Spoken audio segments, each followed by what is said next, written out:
মুজিবনগর দিবসের সাথে আনসারের অস্তিত্ব জড়িত রয়েছে। কারণ বাংলাদেশ সরকারের প্রথম অস্থায়ী সরকারকে গার্ড অব অনার প্রদান করেছিল এই আনসারেরই অকুতোভয় বীর মুক্তিযোদ্ধা 12 জন সদস্য। সেই 12 জন সদস্যই এই মুজিবনগরের তখন 71 সালের যে বৈদ্যনাথ তলা ছিল, সেই মেহেরপুরের বৈদ্যনাথ তলায় তারা বাংলাদেশের প্রথম অস্থায়ী সরকার প্রধানকে গার্ড অব অনার প্রদান করেছিল। সেই থেকেই বাংলাদেশের মূলত অভ্যুদয় হয়, বাংলাদেশের যাত্রা শুরু হয়।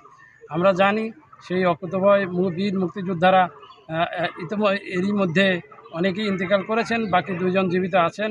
কিন্তু আমাদের আনসার ও গ্রাম প্রতিরক্ষা বাহিনীর পক্ষ থেকে প্রতি বছরই এই ঐতিহাসিক মুজিবনগর দিবস উপলক্ষে আমাদের বাহিনীর সম্মানিত মহাপরিচালক মহোদয় তাদেরকে বিভিন্নভাবে সম্মানিত করে থাকেন, অনুদান প্রদান